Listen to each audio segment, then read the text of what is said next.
Hello, and thank you for joining us today.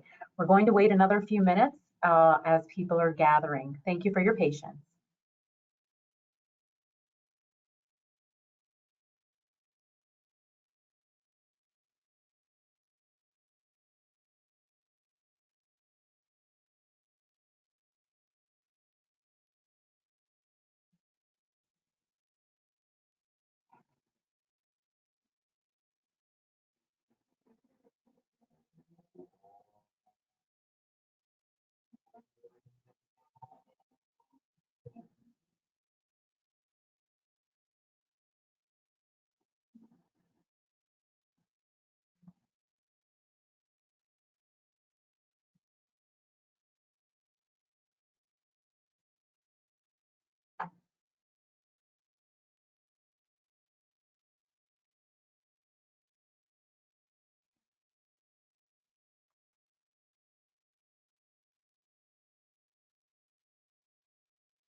Hello and welcome to introducing My ALS Decision Tool, empowering you to take control of your ALS care.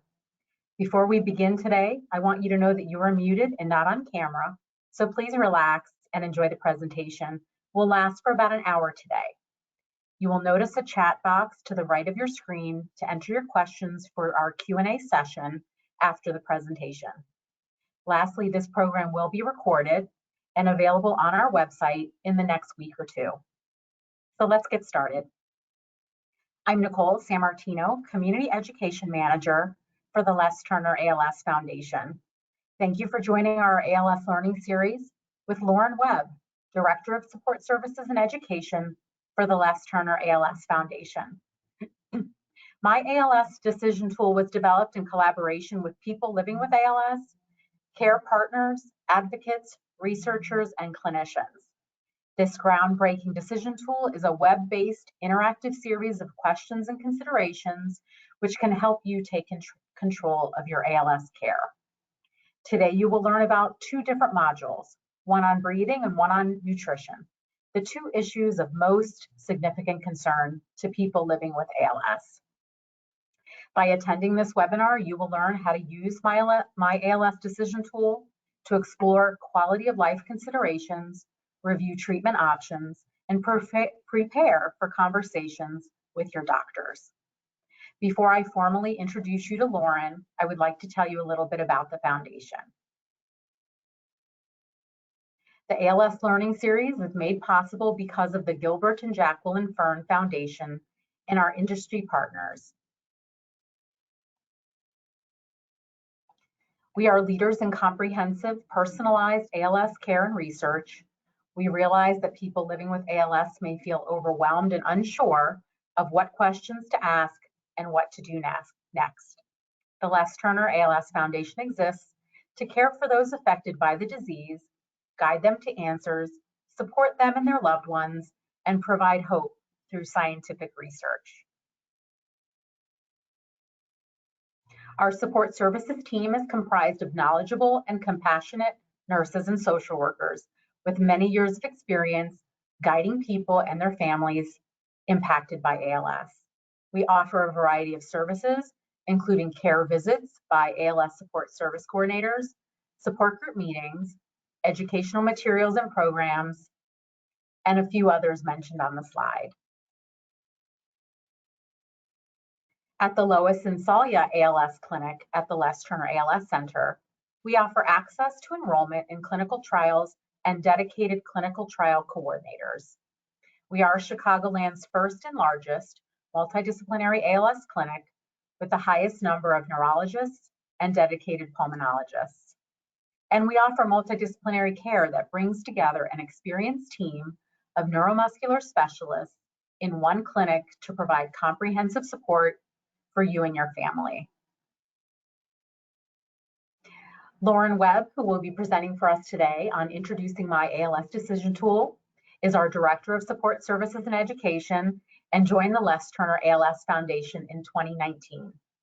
She has worked in the neuromuscular community for 20 years, providing direct patient care for individuals with ALS, working for a neurological specialty reference laboratory, coordinating clinical trials at Ann and Robert H. Lurie Children's Hospital in Chicago, and overseeing the Muscular Dystrophy Association's nationwide care center network.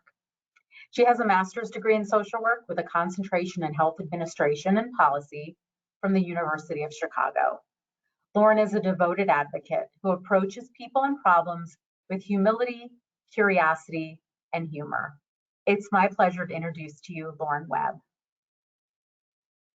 Thanks, Nicole. I really appreciate it. I'm gonna show my screen here. Let's see. There we go. These settings are a little wonky. There we go. Well, thank you. I'm so delighted to be here today to talk with you a little bit more about the new tool that we just launched this month around empowering you to take control of your ALS care. I did want to mention that our funding was made possible by the Gilbert and possibly a generous donation from the Gilbert and Jacqueline Fern Foundation. And what's really wonderful about this collaboration with the foundation was one of our board members, Robin Fern, actually we helped craft this idea through a coffee conversation, and it grew from there. We also received seed funding from Cytokinetics and also from Novartis Gene Therapies, formerly Avexis.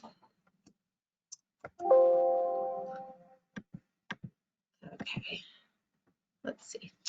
All right, so around what's important to know and understand about the My ALS Decision Tool is to really help provide clear, relevant, actionable information for people with ALS to make informed decisions, to facilitate conversations with their healthcare teams, and to improve health outcomes and to reduce caregiver burden throughout the ALS journey.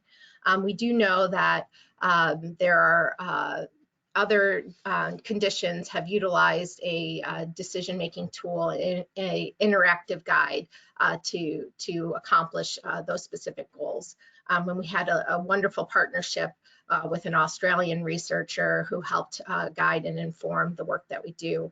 But what was really critical was our collaboration with people living with ALS, caregivers, advocates, researchers, and clinicians all played a part in the development of the My ALS Decision Tool, as well as the different information guides that we'll be talking about. So decision support tools are useful for people who are having difficulty deciding to go ahead with treatments or not, to choose between one treatment or another. Unlike guides, they help prompt the user to think about what is most important to them. Shared decision-making tools are an essential component of ALS care. Let's see. It's a little tricky advancing that. There we go. And so one of the key components that we know with ALS is receiving care in a multidisciplinary clinic. Research has shown that multidisciplinary clinics demonstrate longer survival, better quality of life, and greater access to therapies. And I wanted to highlight a publication from 2017 by the MGH group out of Boston. And they really talked about the importance of multidisciplinary care teams in terms of focusing on achieving goals. So, right, so understanding what is important to the person living with ALS, what are their goals, what is important to the caregiver, what are their goals. And the ideal clinic provides patient-centered care and the opportunity for clinical research and a respect for patient autonomy.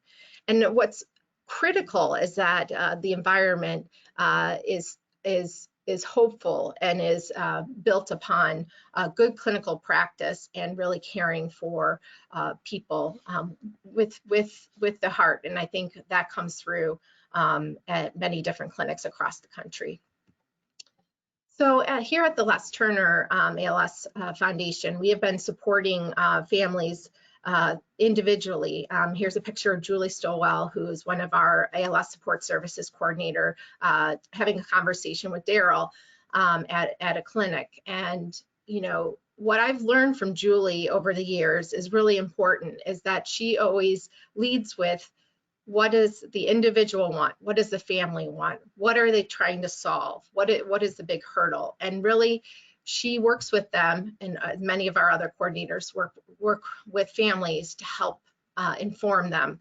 And we decided to develop and modernize our education program built upon the great work and the legacy of the ALS support services coordinators. So let's just talk a wee bit about what impacts decision making. We know that decision making is not a linear process, right? So, you know, individuals have their own philosophy, their own approach to care, and, you know, the different support structures that a family has involves and impacts care, the physical components of, you know, what type of equipment will work in a home, the emotional pieces attached to adjustment, and as well as the financial issues. And we do know that delaying or avoiding ALS information has been viewed as a mechanism for maintaining normalcy, and that's what some of the literature shows, right? And I think you might see that in your own personal life, right? Different family members might want to have a lot of information, might want to know a lot, and others just choose not to. So there's a mixture of optimism, resiliency, and denial and avoidance.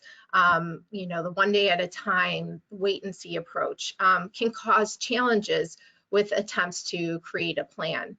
And so we devised our educational materials to recognize the different points of access that people want, you know, whether it's bits of information or a lot of information. So we really helped craft our work through that way. And then the other really important thing is communication, you know, having a full understanding of the decisions or the individual's goals and really talking as a family. And so the purpose of this guide is to really help drive those conversations, to make informed decisions, you know, not appropriate ones, right? You know, we're going to eliminate the word appropriate. It's decisions that work best for you and for your family. And I think that's really a critical piece. We do know that ALS, about 50% of individuals with ALS have some form of cognition challenges, and that looks different for different people. But I think it's important to understand, and that is often a factor with decision making, as well as mood. Right, this is a challenging place to be in. You know, this is not something you anticipated having to go through and experience. And so our job at the foundation is to really help normalize the challenges for families and let you know that you're not alone, right? There's so many other folks who are struggling with making these decisions. And then caregivers and family members' needs. What do they need? And again, the critical component is really the relationship and trust with your multidisciplinary team to help drive that conversation. And I spoke about earlier the different learning styles. You know, again, some people want a lot of information, others want, you know, less information. Some people want information via webinars. So we devised our educational resources in a couple different ways.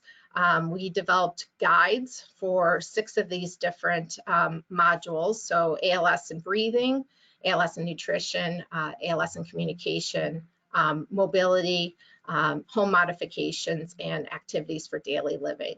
And so as you'll see, there's different developments for these guides to really represent the patient voice and are visually appealing and are easy to understand. And I'll walk you through what those pieces look like. But the central landing page for this provides access to some of our ALS learning series, as well as access to the guides and the 2 decision making tools that we spoke about. So again, the purpose of decision support tools are really to help simplify the complex medical decisions and gauge a patient's understanding of their options, or accepting or declining. And then also helping to clarify patients' values and their preferences related to care. And that's an ongoing conversation, and ideas change as circumstances change. And so it's constantly driving conversation with your family and with your care providers. And again, another important thing, and we've seen this in other conditions, is that decision support tools have helped to address health inequalities by using best practices for health literacy. So really writing from the perspective of an individual living with ALS, as well as incorporating information that's easy to understand so you can make informed decisions. So careful consideration really focused on having accessible language. I know sometimes when I talk with families, you know, they express that there's just information overload, and so we wanted to design our tools with that in mind for simplicity. And again, it gets back to this whole conversation around facilitating conversations between patients, families, and multidisciplinary teams. So we really wanted to emphasize people's ability to use health information rather than just understand it. And so, and I'll walk you through what the decision tool looks like. We had individuals do some user testing, and we adjusted the guides and the tool based upon their feedback. And just here's a couple of different quotes that it walks you through the process sequentially, and that people with ALS, and this is from a caregiver, people with ALS must feel like they're losing control, and it's so important to be in control of your treatment.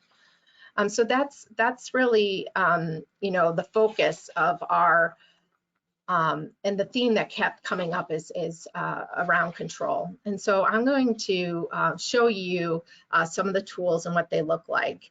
And I will do that. But before I do that, I wanted to just thank people living with ALS and their families. We have learned so much through your experience, and that has helped inform the work that we do here at the foundation and the development of these tools. So I'll walk you through the breathing support, which is focused on non-invasive ventilation, as well as our nutrition support modules. We plan on launching 2 new modules in 2022. So please, as we're walking through this conversation and you think of topics that you're interested in, just put it in the chat, and we'll have more consideration for the development of those tools. We're talking to advocates and figuring out what works and what makes sense for you. So I'll walk through, I'll escape here. Okay, so I think the first thing is I just wanted to point out on our website, we have, you can easily click on to My ALS Decision Tool from here, and it's a rotating piece, but we also built out this tab for ALS education, and there's multiple different points. So if you only want to learn about nutrition, you can just click on nutrition. I'll give you that example. But today we're gonna, I'm gonna show you the My ALS Decision Tool and what that looks like. So there is, you know, 2 different modules that I spoke about. So you can use this tool to learn about your treatment options, and to make informed decisions. And as your disease changes, ALS care team can recommend different types of treatments, like a breathing support or feeding tube, to help you stay comfortable and healthy for as long as possible. And even if you don't start to have trouble breathing or eating on your own, it's never too early to start planning ahead for the future and to start driving those conversations. As you walk through the tool, which I hope you'll do sometime at your own pace, you'll learn about some common ALS treatments, and we'll answer a few questions to help you think through what is important to you and get ready to talk with your ALS care team about those options. So I will show you, so this is our breathing support tool. And so what's important here to note is that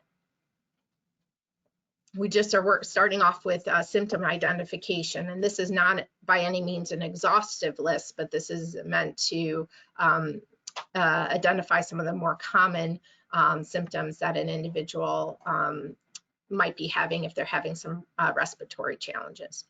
So then again, it goes back here to, would you like to learn more about NIV? And we'll say yes.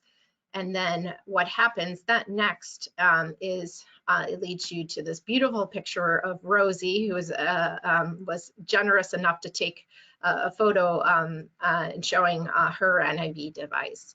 And so, you know, it does a bit more education. What is non-invasive ventilation? And it talks a little bit more about why do some people with ALS have trouble breathing on their own? So it provides information about respiratory muscle weakness. And then what's important here is that, you know, an individual can skip ahead. Sorry, there's individuals can skip ahead to questions to identify what matters most to them, or they can continue, you know, and answer questions. So I'm going to just skip ahead and show you what is important with this. And again, we designed the tool as one person. I talked to a gentleman yesterday, and he said it was kind of, you know, these education materials are kind of like what to expect when expecting. And so, you know, you can go through. Another person said to me, it was you know, jokingly, again, humor is a kind of a choose your own adventure, but the main point is that we wanted to provide multiple options and paths for people to make decisions. And you'll also see up here, there is a progress bar, which shows you, you know, how far along you are in the tool. And that's really important because, again, this tool was designed with people living with ALS in mind and wanting to have clarity. So if they need to take a break or, you know, information is becoming too overwhelming, they can, but they'll know where they're at. So then, you know, one of the benefits of NIV is it can help you live longer and can improve your quality of life. And so what we wanted to do is to have people really focus. Again, the point of interactive decision tools is to really focus on, you know, identifying. So, you know, I'm going to just select all, but some people, you know, might be particularly interested in just speaking louder and more clearly. And we know that that is, you know, one of the benefits of NIV as well. So those are some of the samples. So we hit select all, and then we can make our way through again.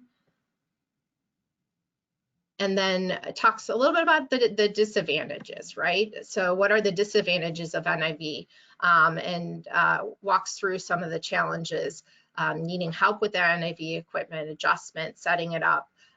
You know, we do know that it takes time for individuals to get comfortable with wearing the NIV device. And I think just knowing that it can be a challenge is helpful and informative. There's a lot of different ways that you know, you can work in collaboration with your team. I'm just going to select that. I'm going to choose one, that disadvantage, that feeling uncomfortable. Okay, so that's a selection that I made, and then I hit continue. There's multiple folks on the webinar, so our internet is a little bit slower. So then it gets to this question, right? So we're at 50% of the way through, And the question is, do I need NIV in the near future? So we know that through the user testing, one participant said that she exited this because she wasn't having these symptoms and was already, received enough information and enough education, and she didn't want to continue on in the tool, which is exactly what we're trying to do, is to provide people with information when they need it, and as much or as little information as possible. And I think that, when she exited this, she said that she would go back and use it in the future. But I think it really helps with symptom identification, which is important. So we click yes. And then let's say we want to learn more about NIV. Then it talks a little bit about when should you start it. And then it gives you some examples of different types of tests, etc.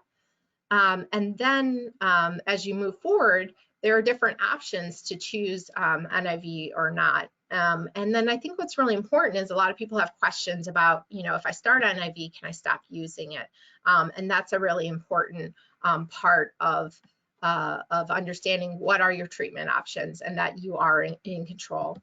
And again, we talked about what are other treatment options. So what's important to note is, there is invasive ventilation. Some people choose to do that, and that is, an option, and that's often called tracheostomy. And so there's a lot of considerations with regards to that.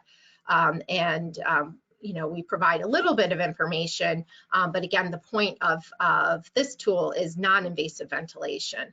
And then we also talk about palliative or hospice care, because some people choose not to use NIV, and even people who are on NIV are also could be on palliative or hospice care. And some people who are on NIV are not on either. So it really it varies, but we wanted to make sure that people were aware of their options. So I'm going to hit continue again. And then this provides a quick recap, right, of the ideas that we selected here. What were the benefits? What are the disadvantages? So if you're feeling uncomfortable while wearing a device, you're worried about that, you know your sleeping patterns, how that is. And this helps you drive a conversation with your clinician, with your respiratory therapist, to come up with good solutions for you. There's a lot of different ways to help make folks comfortable while using an NIV. So then you can print this, or you can continue. And then this tab here leads you to looking at improving your quality of life. This kind of forces you to make a decision, and this is the intention is just for you to think about what is most important to you. Again, this might not directly pertain, but we're just trying to have people think critically about what is helpful and what do they need more questions to. So I'll click on that. And then it leads to, do you think NIV is right for you? Yes. I'm not sure yet, which I think is really important, because part of decision making is finding out information, having conversations, or no, I don't want to use NIV. So I'm just going to click yes here. And then we have, next steps is to talk with your team and figure out the right plan for you to have better understanding. And then we also have a quick survey, so you can tell us about the tool. How is it working for you? Is this, helpful? Is this not helpful? So that we can better learn how to do tools. And then what's critical here is that you can click on this to learn more, and it takes you back to that page that I showed you with the tool. So I wanted to also show you ALS and breathing. We also developed a companion piece to this, so you can download it, you can print it off. If you want hard copies, we're running copies. You can talk with your support services coordinator, or you can contact the foundation and we can mail that to you. So it really starts with education. And as I was talking about symptom management, to be able to really think through different forms of respiratory challenges, so it goes into more detail. And then it talks a little bit about the breathing evaluations, ALS and oxygen, which ALS and oxygen is not recommended unless there's other conditions. And then it really kind of walks you through some different tips. So I just really encourage folks to take a look at the companion pieces, because it talks about other types of respiratory equipment that may or may not be indicated, and provides some more information and walks you through similar language and shows you different pieces. So I will go back to the guide and show you a little bit, and just quickly to show you the feeding tube module, because I don't want you to not see a part of that. So again, it has some more symptoms, because we there were some key things that we wanted individuals to think through along the way for the feeding tube. And I'll just show you quickly some of the information. Is where we skip to the questions. And the question piece, and as well as the gaining information, really helps you think through what is important. Again, lowering the risk of choking, or having more energy throughout the day. We do know that individuals living with ALS burn more calories, and so the really critical thing is getting as much calories in as possible. And then, one of the key things that we've heard time and time again from individuals is that, possibility of making meal times less stressful, or making sure you're getting enough hydration. And so I'll click on that, and lowering the risk of pneumonia. So that's an option. And then, it walks you through what some of the disadvantages are, right? Paying for a feeding tube, taking care of the feeding tube, feeling uncomfortable, and, the risk of surgery. And so this tool really walks you through thinking through symptom identification, and really understanding. Again, weight loss is a key area that we focus on, and really is something that can be addressed. And then, there's again the companion piece through nutrition, where, you might not be in the place where you're needing to consider a feeding tube just yet, but the nutrition guide provides you with different strategies of, getting more calories, and having additional nutritional supplements, as well as walks you through some different tips, through this process. So please take a look at that as well, to help you think through what some of those pieces are, and what works well for you. So again, the decision tool itself, walking you through thinking about what matters to you, as well as allowing that symptom identification, and then the guides to act as a companion piece. And then for each particular piece, we have webinars attached, so someone who's talking about those particular topics. So that's really has been our focus in building out. And I just can't thank the people living with ALS enough for and caregivers. They've reviewed drafts that were not fully developed and were scratchy, and we worked with researchers and clinicians, and it really was a beautiful process. And we learned so much from each other, and we incorporated the ideas of building out this information. But again, the goal was to provide information in a visually appealing way that's accessible, and also is unique. And the My ALS Decision Tool is the first of its kind in the US. And we saw an opportunity to really help families with the decision-making process by utilizing the tool. So I think that's all I have today, Nicole, in terms of, I'm going to try to find the screen and stop sharing my screen and answer any questions that people have. Great. Thank you so much, Lauren. I am waiting for people to write questions. Wait for them to come in. You have a chat box if you'd like to send in your question. That was really helpful, Lauren. I like how we have this amazing tool for people to just independently be able to sit and make some decisions and really reflect on what matters most to them, and then also supplement that with those really wonderful wraparound resources. So it sounds like we have so much to offer. We have a couple of questions, Lauren.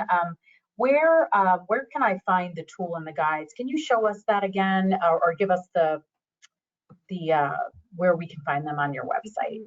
I can put it in the chat if I can figure out how to do that, or should I share my screen again? You could, or you could see. Okay. That's great. Okay, so you're on our website. Perfect. We're on our website, and maybe Nicole, you could throw in the chat the page. So so you can click on just click on ALS education, and you can click on that piece, and that gives you the landing page right there. Or you can click on these different sub options here. So it's all under the header of ALS education, and then as well. So for the breathing component, you know, it has the guide, the webinar, and help me make decisions. So I can put that. Yeah. Thank you, Lauren. Let's see. So you had mentioned printing this out, the option to be able to print this out. So tell me some benefits to that. Should I bring that to my physician to have a discussion? So yeah, so a couple of things I think that can be helpful is that it helps drive the conversation with your physician. So one of the options, am I still sharing my screen? I'm not sure. No, you're good. Great. So one of the options is to print this out, some of the guides, if you would like, to talk more. You know, for example, you know, we talked a little bit about the nutrition guide, and you know, part of the guide, it's really kind of sometimes says, you know, talk with your dietitian, talk with your neurologist, talk with your care team, because we know that nutrition is really customized according to your height, your weight, your age, you know, and the goals, right? The goal of either maintaining or gaining weight. And so helping to drive and really come up with an individualized plan for your nutrition needs is really important. And, you know, some folks with the decision tool, you know, can, you know, print what matters most to them.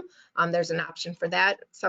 When we did the user testing, one individual said that, you know, that they would just screenshot or, you know, use some of those questions to help, you know, to help walk through the conversation. But again, we really, from the user testing, people talked about how it was informative, well laid out, and clean. And so we really tried to simplify what that looks like and really make the tool more personalized and attractive to individuals as they're working through and thinking about some of these decisions. Great. Let's see. We've got okay, this is a great question. Will you be eventually offering this in different languages? So maybe Lauren, you can talk about that. Yeah, you know, I love that question. I presented at the International Alliance meeting in November about the tool, and that is something that we are, you know, interested in exploring. I think the first piece is really understanding and developing the tools first in English. We do know that there is in the U.S. that Spanish is important, and that would be something that we would consider doing in the future, and we know that's important. But the other thing is that there are a couple other tools in other countries. We're the first in the US. You know, I utilized, the team utilized, Nicole was also a big part of this. For you folks to know, Nicole was really leading the charge on the development of the tool. We were partnered with an Australian researcher, but you know, some of the language and the way that you talk about decision making is really localized for the individual countries. But yes, we're definitely open to collaboration and working with folks who are interested in adapting the tool. Yeah, and this one too, Lauren, this question, how will you let those with ALS who don't live in Chicago that are being treated at other centers know about this wonderful tool? And I can tell you that we are actively and at this minute actually working on a promotion plan that we've already begun to really reach all of our partners in the ALS sphere.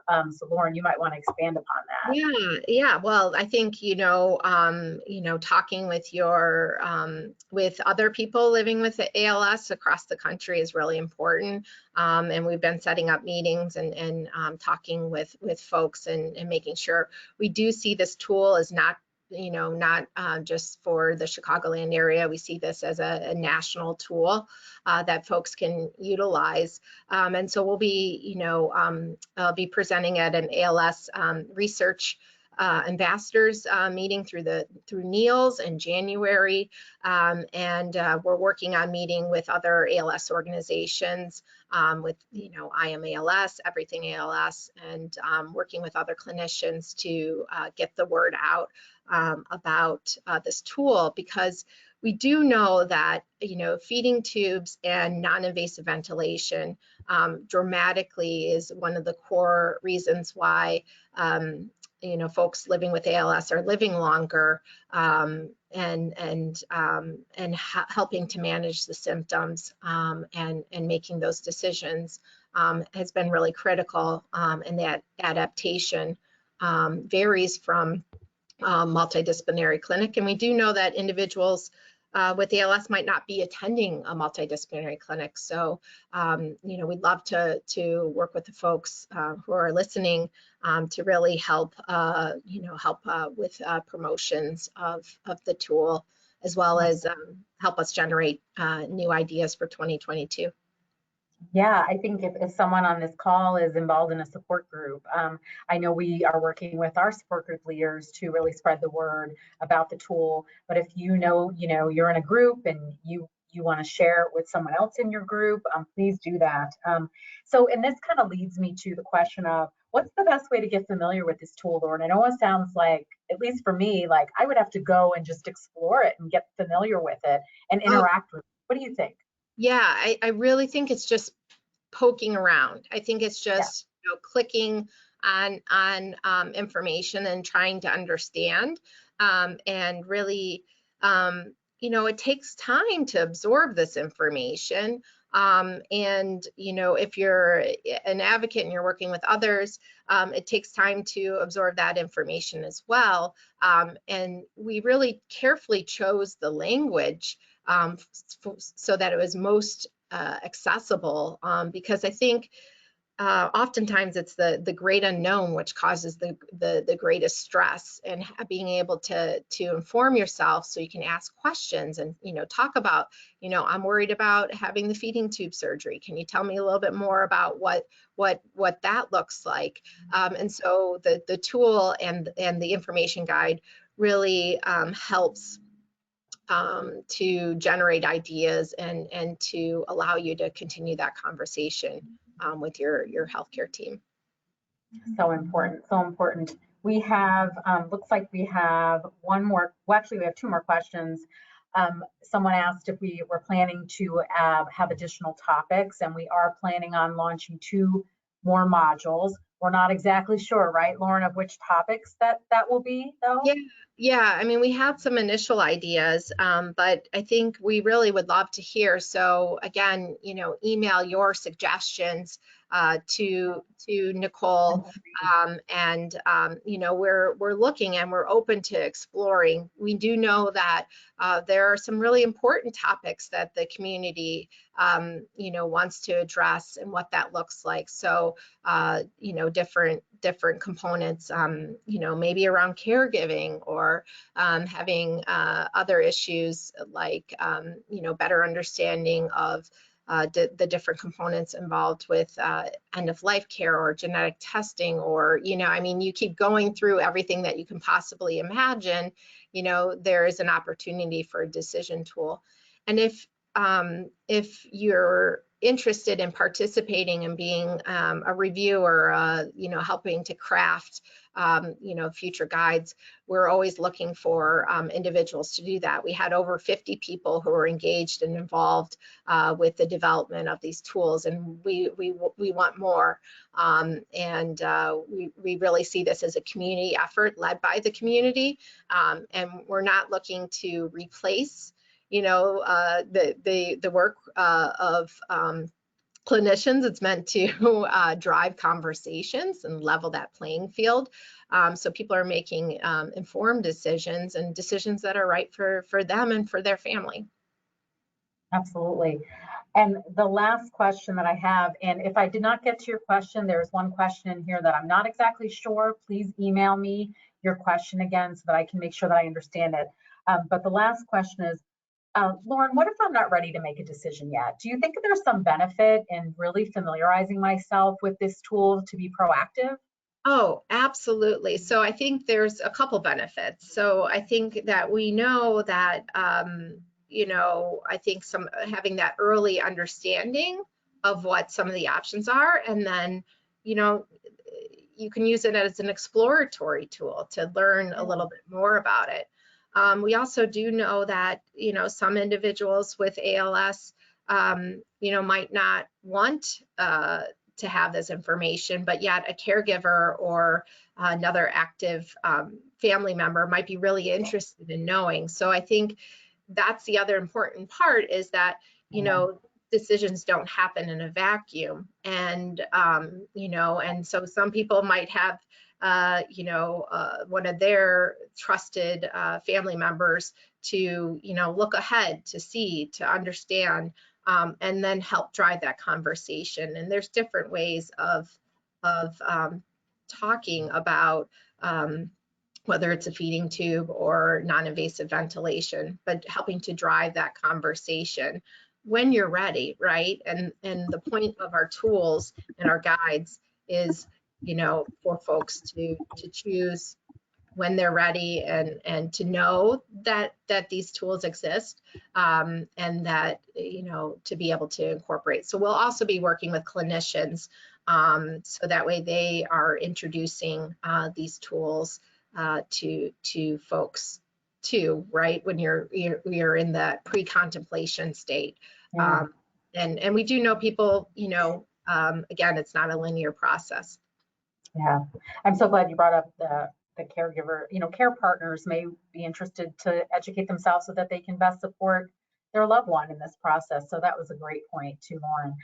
It looks like, though, I covered all of the questions. If I did not get to your question, like I said, there's one that I'm not exactly sure what the question is. Please email me. And I'm going to be telling you about next month's ALS Learning Series. But thank you so much, Lauren. This was really, really helpful. And please join me and me next month.